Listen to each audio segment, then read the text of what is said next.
ആഗോള കത്തോലിക്ക സഭയുടെ പരമാധ്യക്ഷൻ പരിശുദ്ധ ഫ്രാൻസിസ് മാർപ്പാപ്പ തിരുമേനി കർത്തൃസന്നിധിയിലേക്ക് വിടവാങ്ങി എന്നുള്ളത് വളരെ വേദനയോടുകൂടിയാണ് ലോകം കാതോർത്തത്. ലോക ക്രൈസ്തവ സഭകളിൽ പരമോന്നത സ്ഥാനം അലങ്കരിക്കുന്ന കത്തോലിക്ക സഭയുടെ പരമാധ്യക്ഷനും ആ പരമാധ്യക്ഷൻ്റെ ശബ്ദം കേൾക്കുവാൻ ഏത് കാലത്തും ലോകം കാതോർത്തിട്ടുണ്ട്. അസമാധാനം ലോകത്തിൽ നടമാടുമ്പോൾ, തിന്മ ലോകത്തിൽ അധികരിക്കുമ്പോൾ, യുദ്ധത്തിൻ്റെ കെടുതികളിൽ ജാതിയെന്നോ മതമെന്നോ രാജ്യമെന്നുള്ള വ്യത്യാസമില്ലാതെ, ഭാഷയെന്നോ ലിംഗമെന്നുള്ള വ്യത്യാസമില്ലാതെ കഷ്ടത അനുഭവിക്കുന്നവർക്ക് മധ്യേ അവിടെ സമാധാനം പുനഃസ്ഥാപിക്കുന്നതിനും നീതി ഉറപ്പാക്കുന്നതിനും വേണ്ടിയിട്ട് എപ്പോഴും പരിശുദ്ധ പിതാവ് ശബ്ദമുയർത്തുമായിരുന്നു. വ്യത്യസ്തതകളോടുകൂടി കത്തോലിക്ക സഭയുടെ പരമോന്നത പദവിയിൽ അനേക വർഷക്കാലം പരിശുദ്ധ ഫ്രാൻസിസ് മാർപ്പാപ്പ തിരുമേനി അജപാലന ദൗത്യ നിർവഹണം നിർവഹിച്ചു.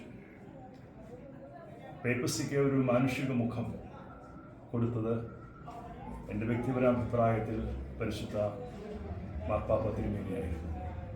ഫ്രാൻസിസ് മാർപ്പാപ്പ തിരുമേനി ക്രിസ്തുവിൻ്റെ രൂപവും ഭാവവും അവിടുത്തെ പ്രബോധനങ്ങളും പൂർണ്ണതയിൽ സ്വാംശീകരിച്ച് ഇടയത്ത് ശുശ്രൂഷയുടെ മഹത്തരമായ തലങ്ങളിലൂടെ സഞ്ചരിച്ച ഒരു പരിശുദ്ധ പിതാവാണ്. അദ്ദേഹത്തിൻ്റെ ധന്യമായ സ്മരണ ലോകമുള്ള ഒരു കാലം നിലനിൽക്കും. ദൈവത്തിൻ്റെ ഇഷ്ടം പ്രവർത്തിച്ചു, ദൈവത്തോടൊപ്പം നിന്നു. കർത്താവ് വിളിച്ചപ്പോൾ അവിടത്തേക്ക് അദ്ദേഹം പരിശുദ്ധ പിതാവ് വിടവാങ്ങിയിരിക്കുകയാണ്. ഒരു കടന്നുപോക്കാണ്. പുനരുത്ഥാനത്തിൽ തൻ്റെ വിശുദ്ധന്മാരോടൊപ്പം പരിശുദ്ധ പിതാവ് ഉണ്ടാകും.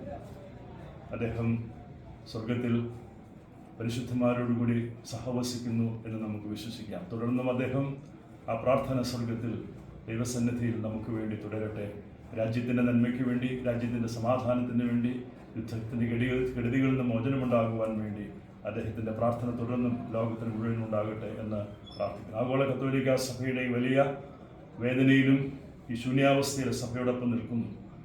ആഗമാന സുറിയാനി ഓർത്തഡോക്സ് സഭയുടെ പരിശുദ്ധ പാത്രീർക്കീസ് ബാവായോടൊപ്പം മലങ്കര യാക്കോബായ സുറിയാനി സഭയുടെ എല്ലാ പ്രാർത്ഥനാപൂർവ്വ അനുശോചനം ആഗോള കത്തോലിക്ക സഭയ്ക്ക് നേരുന്നു. പ്രാർത്ഥനാപൂർവം ആ സഭയോടൊപ്പം ചേർന്ന് നിൽക്കുന്നു. ദൈവം നമ്മെ ബലപ്പെടുത്തട്ടെ. ദൈവം അനുഗ്രഹിക്കട്ടെ.